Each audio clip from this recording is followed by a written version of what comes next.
Oke, assalamualaikum warahmatullahi wabarakatuh. Assalamualaikum warahmatullahi wabarakatuh. Perkenalkan, nama saya Raka Hikmal Kabir. Pada kesempatan kali ini, saya akan menjelaskan tentang praktikum termodinamika sistem refrigerasi.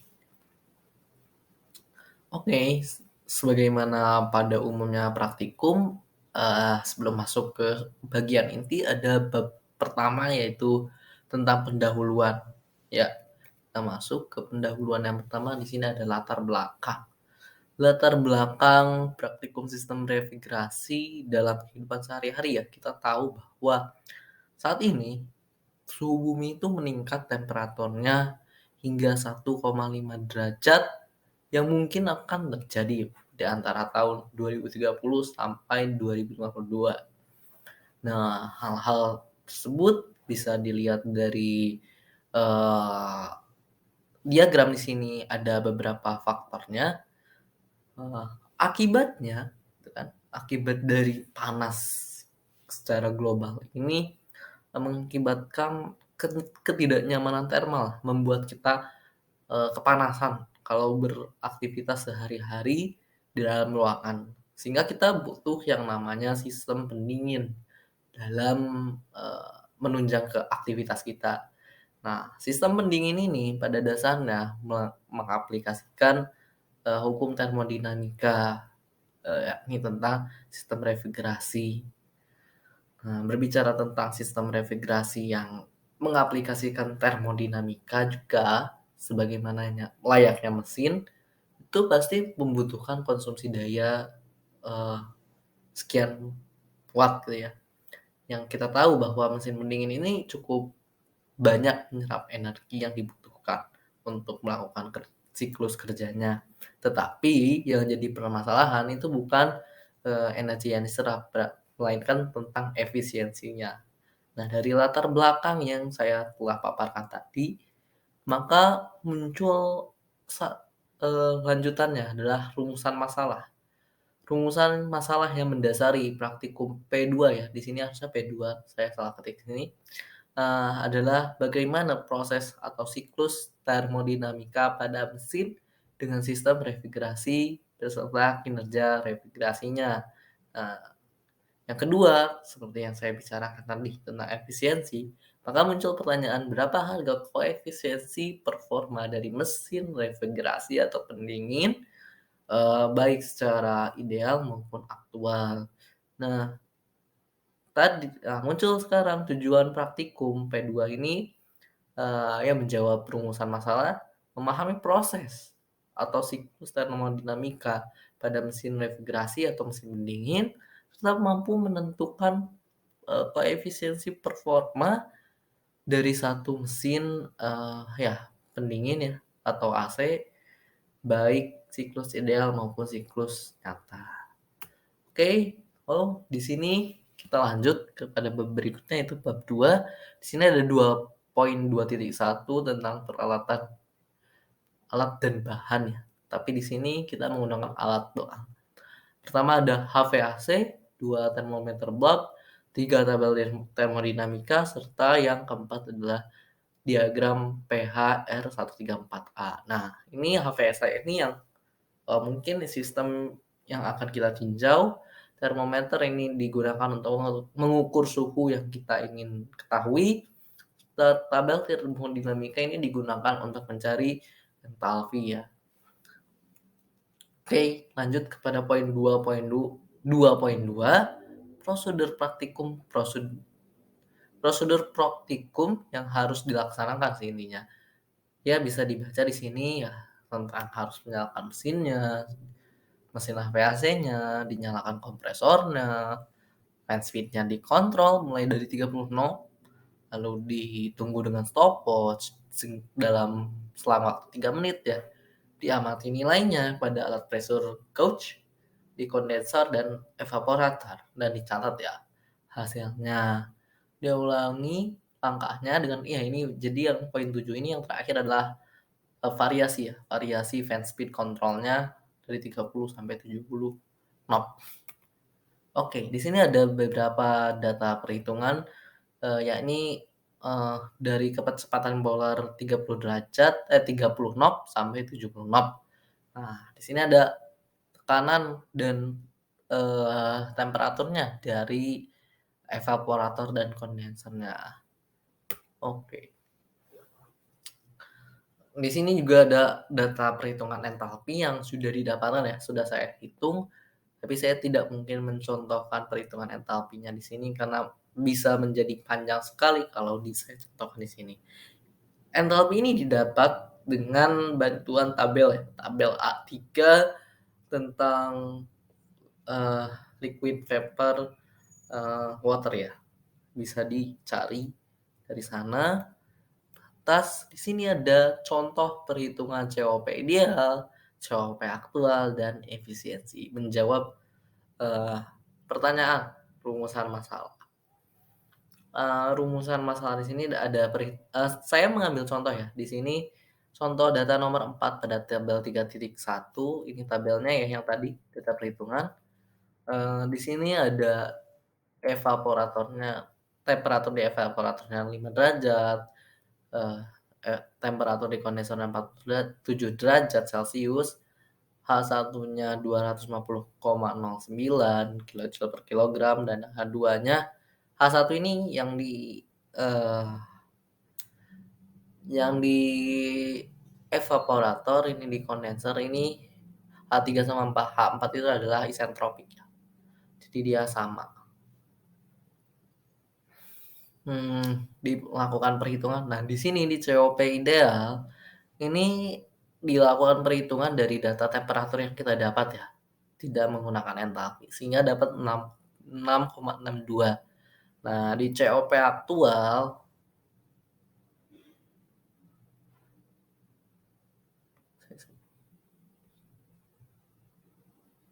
aktual ini kita menggunakan perhitungan data di entalpi juga ya.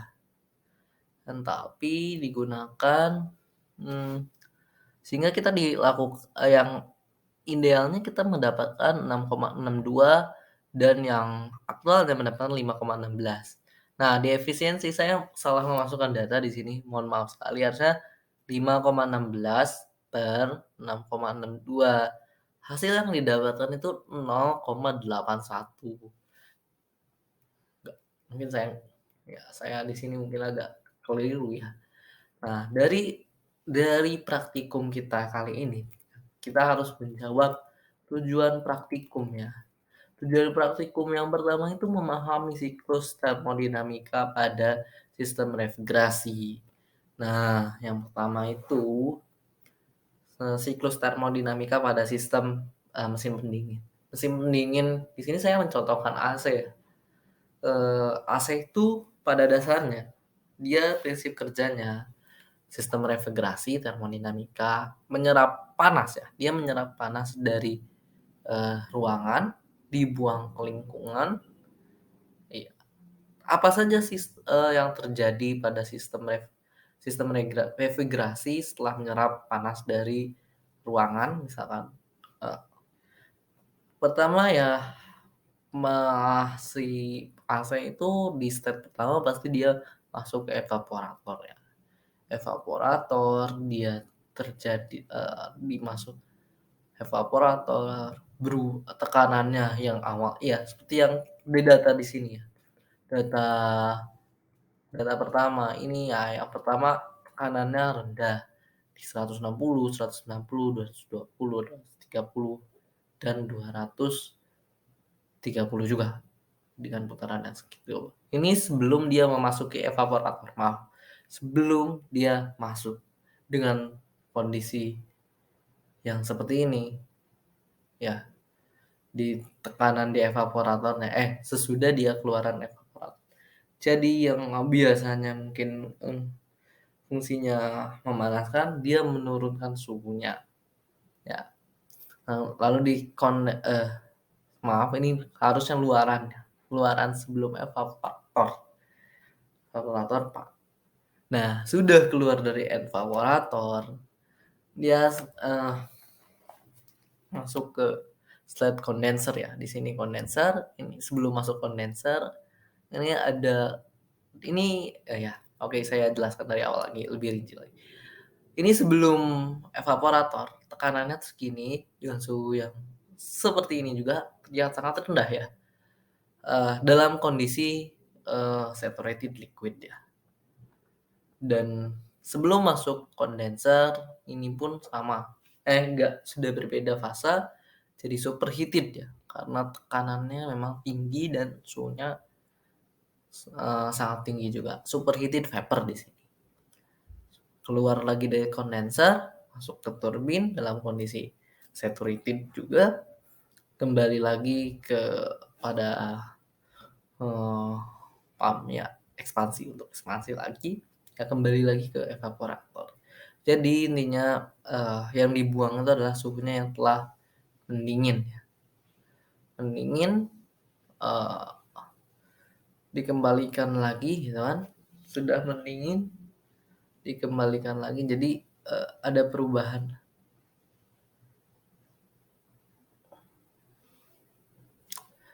Oh, maaf, maaf, maaf. Sip. Oke, saya ulangi ya, bahwa kalau biasanya kita identik evaporator itu panas, pada sistem refrigerasi ini evaporatornya bekerja secara terbalik. Ini menurunkan temperaturnya. Iya, temperaturnya kerjanya terbalik gitu kan. Apabila yang kita ketahui sebagaimana hukum Kelvin Planck, dia membuang kerja, maka sistem refrigerasi ini terbalik sesuai hukum Kelvin Planck pada termodinamika 2, itu dia terbalik sehingga dia membutuhkan kerja yang saya sebutin tadi, energinya yang lebih poros karena sistemnya dibalik. Yang biasanya evaporator itu identik dengan superheated ya, karena pemanasan biasanya identik. Entah itu dalam vapor cycle atau Rankine cycle, biasanya identik evaporator itu dengan pemanasan. Tapi di sini evaporatornya berkebalikan, bekerja terbalik. Dengan tekanan yang lebih rendah dan suhu yang lebih rendah yang dilepaskan kembali ke ruangan. Nah, masuk ke kondenser biasanya ya sama yang seperti saya katakan, karena jauh lebih rendah. Oh iya, ini yang di evaporator ini sudah dalam keadaan saturated ya, saturated, dan di kondenser ini justru dalam keadaan superheated vapor. Karena kita lihat tekanannya yang tinggi dan temperaturnya juga tinggi. Oke. Dari sana masuk ke ekspansi dan pump ya. Di turbin sini ya di tahap state ketiga dan state keempat terjadi isentropik ya, yang memang sama, tidak mengalami perubahan entalpi. Nah, berlanjut tentang perhitungan koefisien. Tujuan dari praktikum ini adalah bagaimana menentukan koefisien performa dari sistem refrigerasi, baik secara itu ideal maupun aktual ya. Nah, saya sudah mencontohkan perhitungannya, namun yang perlu kita kaji di sini, apa sih yang mempengaruhi koefisiensi dari sistem pendingin, sistem refrigerasi ini? Kalau kita lihat, efisiensi itu kan berpengaruh pada COP ideal dan aktualnya. Pertama, yang berpengaruh tuh jelas di sini ada temperatur. Temperatur udaranya, lalu eh, tekanannya, ya tekanannya berpengaruh dan yang paling pengaruh ini adalah fan speed-nya juga. Fan speed-nya ya berpengaruh juga.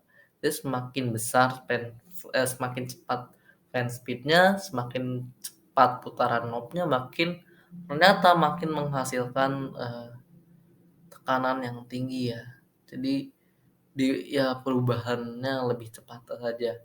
Nah, karena si fan spin ini butuh energi, pasti yang berpengaruh pula energi yang dibutuhkan. Karena sebagaimana hukum Kelvin Planck yang kita ketahui bahwa sebenarnya energi itu tidak bergerak dari dingin ke panas. Energi itu bergerak dari panas ke dingin.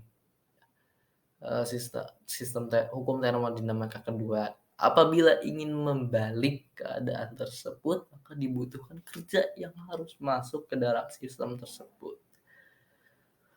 Oke, mungkin itu saja terkait praktikum P2 termodinamika. Sekian dari saya, terima kasih.